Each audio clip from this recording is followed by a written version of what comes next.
Welcome into the Inside Indiana Show. I'm Editor-in-Chief Ken Bikoff, along with publisher Ed Magoni.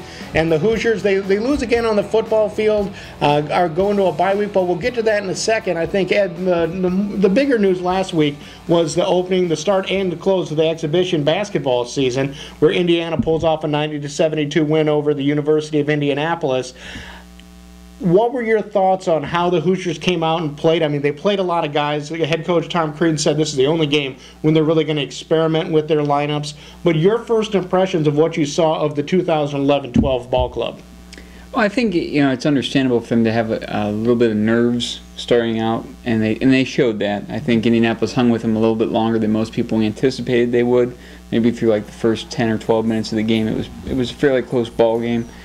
But once they settled in, I thought they were pretty impressive. Particularly Will Sheehy. He really impressed me. Just his ability to play the mid-range game has improved so much over last season. He hit his only three-point shot. And, Cody Zeller took a while to get going, but once he got intentionally fouled from behind, he seemed to pick up his pace a little bit and settle in a little bit more. And you could tell that Tom Crean was giving him a lot of minutes to get his feet wet and, make sure his stamina was getting built up for the regular season coming this Friday. Now, with Cody, what impressed me about him the most, because I know that's what everybody's been looking at, everybody's been waiting for Cody to get here. Cody got off to a slow start, but didn't try to force anything. And I think that that's something that really shows. Now, obviously, he's going to defer to his older teammate being a freshman. That's generally how it happens. But still, even when he did get touches, he didn't try to force things or do anything that was out of his comfort range. Yeah, he's a very smart player and a smart person, and I think that's part of what contributes to him not trying to do too much too soon.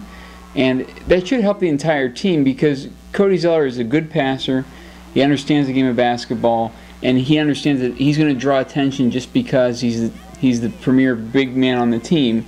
And by doing that, he can pass it out. Like he found Austin Etherington one time by looking opposite, wide open. Etherington didn't make the shot, but Austin, if he gets that look 9 times, or let's say 8 times out of 10, he's going to hit it. Matt Roth, he's going to knock that shot down. Jordan Hall's going to knock that shot down. And that's what Indiana needs to do. They need to play off of Zeller. And it's going to take the team a little bit of time to adapt to that style of play, I think, because they're not used to having a dominant big man down low who they can play off of and dump it into, and then he can kick it back out. They haven't had that in Tom Crean's time here, and now that they do, they're going to have to learn how to play with him. Yeah, and it really is a huge adjustment. People might not think that it is, but it just getting into that mindset where you're going to let that offense run through the post, let Cody be a hub, is something that's going to take some time to develop. Now, one of the interesting comments that Tom Crean made after the game was about Christian Watford. And he said that Watford didn't have a good offensive game, and he didn't. He didn't shoot the ball well. Even his shots were a little bit forced. But he said that he really helped defensively, and that is something that I think it has to be encouraging for Hoosier fans. Absolutely, and he was guarding a smaller, quicker player, and he was able to handle him, and that was what really, I think, caught Tom Crean's attention, was that he tried guards on the Indy guards, and they weren't able to stop him. Then he put Watford out there, and he slowed him down considerably. And that's another step in Watford's development, because Watford would prefer to play on the perimeter a bit in the wing position or small forward instead of being power forward. And I think in order to do that successfully, he has to be able to guard that position on the court or a smaller position on the court to play on the perimeter more. And he took a step in that direction this week. How much of a concern is it that Indiana's guards did struggle to slow down some of Indianapolis's guards, considering that Indianapolis is a lower-level school? Oh, I think it's a concern. It depends on who's out on the floor. I think Oladipo and Abel can match up a little bit better than maybe Jordan Halls and Verdell Jones against quicker guards. But that is a concern, and I think that's partially why Tom Crean experimented with the zone against Indianapolis for a brief period until Indianapolis basically shot them out of it because they were pretty hot from the perimeter. But against elite-level guards, it's going to be tough for Indiana to prevent them from getting penetration unless you can have a guy like Watford or Victor Oladipo step up and prevent that. And that's where it'll really help to have Zeller on just backing up those guards, and also Tom Pritchard, if he could step up his defensive intensity. Now, certainly he got a little bit chippy in the first half, picked up a technical. Coach Crean said after the game that he doesn't like that Pritchard is too valuable. There will be a time to stand up for the team. Against Indianapolis, it wasn't it. But personally, I like that kind of thing to where you could see Pritchard, who's done this before. It's not out of the blue, but just to stand up for his teammates, stand up for himself. I like that kind of attitude and that tone in the program. Yeah, and they may have been a little bit quick with the technical foul. I mean, it was just them jostling for the ball back and forth a little bit. I don't know that was necessary. I'm sure the officials didn't want an exhibition game getting out of control. And then, the intentional foul on Cody Zeller certainly could have escalated if they hadn't stepped in early and taking care of it with Tom and whoever the gentleman from Indianapolis was who picked up the co-technical foul there. But certainly, I think it's a good sign. It shows some fight. It shows that Tom is serious about his senior season, wants to win. And if he'd just taken that and said, I'm not going to mess with it, I think that would have been send the wrong message early in the season. But this, on the other hand, sends a message that he's not playing around down there this year. Well, of course, that's the end of the exhibition season. They pick up just the one. They had a private exhibition or scrimmage against Indiana State at Conseco Fieldhouse. That's something that they worked on. But now coming up this weekend, we have the start of the regular season already with Indiana playing games against Stony Brook and Chattanooga. And when we get back, Ed and I will take a look at those games.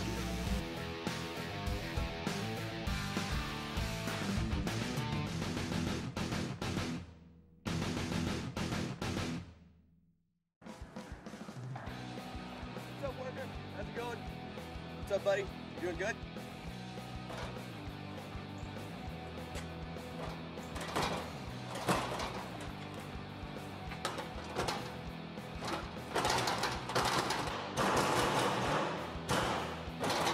Come on, let me in! Want to get inside Indiana? Call 800-282-GO-IU today to get the best in-depth coverage you'll find anywhere on the Indiana Hoosiers. You'll get 12 full-color glossy issues packed with the Hoosier news you crave, plus our exclusive online express edition featuring game previews, reviews, and much, much more, all for just $49.95. Inside Indiana. You can't get closer to IU athletics without a scholarship.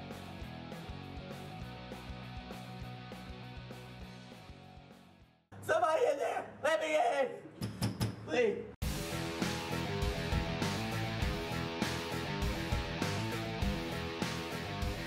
Welcome back into the Inside Indiana show, Ed. Now the Hoosiers open up their season with quick back-to-back games. They have one on Friday, one on Sunday. There's not much of a turnaround. What do you expect from this first weekend from the Hoosiers, especially because they're playing two teams that aren't exactly pushovers? Yeah, I think a lot of people expected Stony Brook and Chattanooga to open the season be two real easy wins. I don't think that's necessarily going to be the case. I think Indiana will win the games, but at the same time, I don't think it's going to come as easily as most people anticipated. I think that they have a lot of veteran players. They have some good size, some good speed, and I think it's going to be a little bit taller task than most people anticipated initially. I'm looking for them to see how they're able to defend these guys, because obviously they struggled a little bit with Indianapolis. I mean, Indianapolis put up 72 points against IU. That's a good number of points against a Division II school. And I think Chattanooga and Stony Brook have the athletes to put some pressure on IU's defense, and that'll be what I'm looking for. See how they can handle the pressure, the defensive intensity out there. Well, I know that this isn't an accident either. I mean, Indiana hasn't loaded up on in the past couple of years, they have loaded up on true cupcakes, and there are a couple in the schedule, but this is a situation where you have a couple of teams coming in, a couple of teams that are beatable. Certainly they should be wins for Indiana, and yet they are going to put up maybe a little bit more resistance than maybe we've seen from some of these early games in the past. Yeah, I think the fact that they're so close together, that second game against Chattanooga is going to be particularly interesting, just because they aren't the tallest team, but they've got some bulk and some size. And I think that in the second contest, on that short period of turnaround where Chattanooga's coming in fresh because that's their first regular season game, that's going to test Indiana's stamina quite a bit, particularly the young kids, particularly Zeller. Because he's going to be playing 30 minutes a game maybe, like he did against Indianapolis. That would be, he'd be well into his 50th, 60th minute by the end of the Chattanooga game. That's going to be a real test for him. Well, what I think is really going to be interesting, too, about these games is how Indiana adjusts offensively to these teams, because these aren't teams that have a great amount of size. And so Indiana, they're going to try to push the tempo on Indiana. Indiana's going to want to play a little bit slower. Now, certainly Coach Crean wants to push the tempo, wants to run in transition, but with Cody Zeller, once you get in the half court, you do want to slow it down. And so I think it's going to be kind of maybe a challenge a little bit for Indiana's guards to make that adjustment to where in the past maybe they would have wanted to run a little bit, but now Coach Crean wants to put the brakes on. Yeah, I think well, that's true, but they also need to look for the chance to run, because Zeller can run the floor very well, and they need to find him in transition. He didn't score a basket against Indianapolis until they found him in transition, and he was able to put one in. And certainly they do need to learn how to work the half-court game better with Zeller in there. And I think you're right; they're going to focus on that against these early teams, because they can, and they don't have to worry about necessarily the score being that close at the end of the game. So it's a good opportunity for them to work against an opponent other than themselves on the half-court offense. And I think that's we're going to see a lot of that. Like you said, slowing it down a little bit. When they don't have a real opportunity to run, they're going to take it slowly in the half court. And if Indianapolis is any indication, people aren't going to take it easy on Cody Zeller. I mean, those guys are pretty physical with him, and I imagine that the smaller but stout guys for Chattanooga and Stony Brook are going to be the same physical way with him. Yeah, there's no question he has a target on his back. And I also think that it'll be interesting to see how Jordan Hulls works against these teams. Hulls had a great game against Indianapolis, was perfect from the floor, made all of his field goals, all of his three-pointers, all of his free throws. He didn't have a turnover, had, I think, 5 assists, really played a nice game. And to me, that development of Hulls is going to be a real key for the Hoosiers this year. Yeah, Jordan is the one guy who as the point guard, can understand how to use Cody Zeller, I think, and play off of Cody Zeller and use his presence to the team's advantage. I think he really grasps that, because he did a lot of that with Eric Fromm in high school. They played a lot off of Fromm, and it worked for them at Bloomington South. So I think Jordan's development this season, he's already the team leader. Everyone's looking to him, and I think it's just a matter of him, getting the rest of the guys to work with he and Zeller in the half-court sets and to maximize what they have on the floor. Well, certainly Indiana hopes that he develops and those young players develop. But, of course, we saw a little bit of development from the Hoosier football team last week against Ohio State. And when we get back, we'll take a look back at Indiana's loss to the Buckeyes.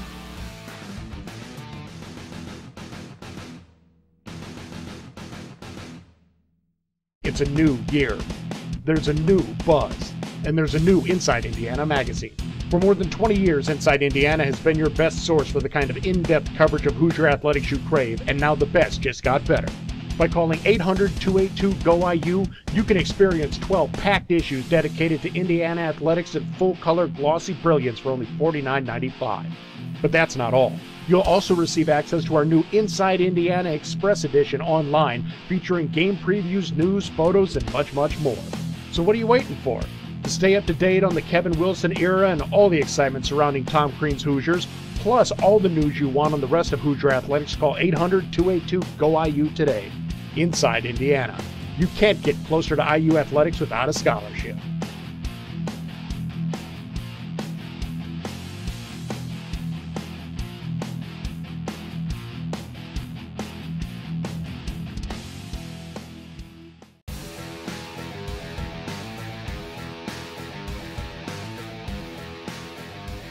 Welcome back to the Inside Indiana show. Now, Ed, the Hoosiers traveled to Columbus last week and lost 34-20 to Ohio State. 7th straight loss. It's a situation where they haven't beaten Ohio State often. They beat them 3 times in the last 60 years. But they showed progress, I think, and a lot of people felt that way, both offensively. They put up 20 points against Ohio State for only the 10th time in the series history. In 85 games, they scored 20 or more points for only the 10th time. You saw development from Trey Roberson, and more importantly, despite the fact Indiana's defense gave up 400-plus yards, gave up a ton of yards rushing, gave up 34 points, still, it had the feeling that Indiana maybe developed a little bit, especially with those kids playing in such a tough environment. Oh, I think so, Ken. Especially on offense, Roberson was really able to move the team on Ohio State, and they didn't take advantage of all their opportunities. And if they had, the game would have been even closer, I think. But the defense as well came out and played pretty well. I mean, obviously Ohio State's a one-dimensional offense. They don't throw the ball very well. They only completed 5 passes, I think, against Indiana, and they aren't a passing team per se, but Indiana only really needed to focus on the run, which simplifies things quite a bit.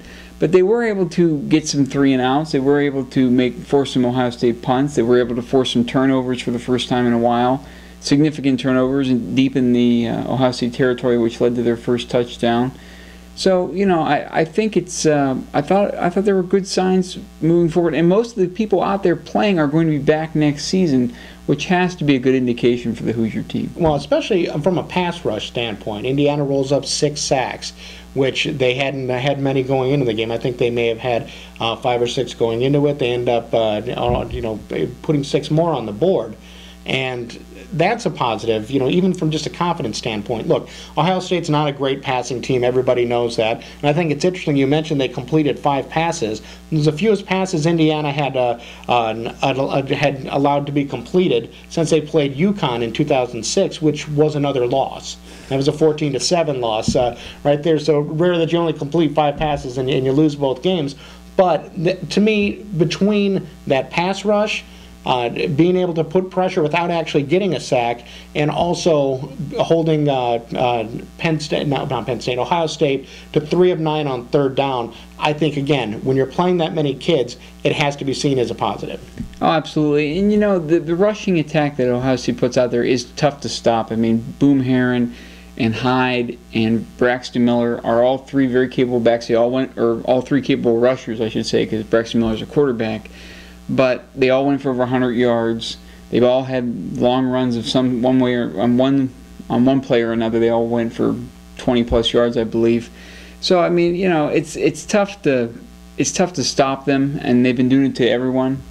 But at the same time, I think this is what Kevin Wilson was talking about when he said that when they got lean, they didn't necessarily add the bulk back necessary in the strength department to be able to handle these really, really physical teams, and Ohio State is certainly a physical offense. Now, real quick, we don't have much time, but the bye week is this week.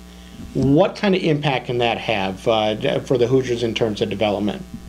Well, I think it's going to help. I think it's going to allow them to install a little bit more of the offense with Trey Roberson at quarterback. I know that Mike Eckler said he's going to be concentrating on recruiting and getting the kinds of players that they need to get on the field to Bloomington. But at the same time, I know that the Hoosiers are still practicing. They're still working towards winning games this season, and they have Michigan State coming up, which is another tough team. But I think like I said, I think they can install a few more aspects of the offense and a few more wrinkles offensively. Defense, they had some success with the blitz last week against Ohio State. Maybe we'll see few more blitz schemes brought into the play, to try to capitalize on those sacks they had so much success with against Ohio State. And certainly the cornerbacks and defensive backs, you just have to keep working on them. I mean, they're all very young, and they can always improve. Yeah, I think that going up to Michigan State, they're going to be able to get some improvement from just the fact Trey Roberson is going to have an extra week without having to prepare for an opponent to actually polish his game, to build a rapport with some of those receivers. Defensively, you can work on fundamentals, but unfortunately I think Indiana's problems on defense are going to require much more than just an extra week of preparation. And then we'll see what happens against Michigan State the week after that. When we come back, Ed and I will bring you what we think is going to happen at Assembly Hall this weekend when Indiana takes on Stony Brook and Chattanooga.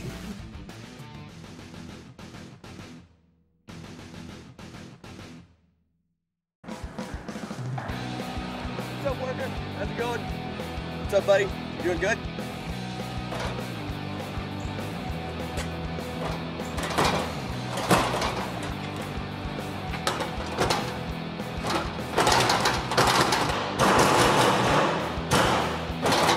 Come on, let me in! Want to get inside Indiana? Call 800-282-GO-IU today to get the best in-depth coverage you'll find anywhere on the Indiana Hoosiers. You'll get 12 full-color glossy issues packed with the Hoosier news you crave, plus our exclusive online express edition featuring game previews, reviews, and much, much more, all for just $49.95. Inside Indiana. You can't get closer to IU athletics without a scholarship.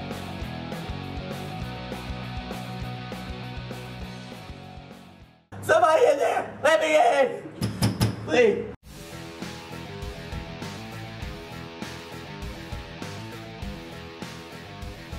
Welcome back into the Inside Indiana show. Ed, real quick, we only have a couple of minutes, but Indiana opens their season with 2 home games. What do you think the outcome could be?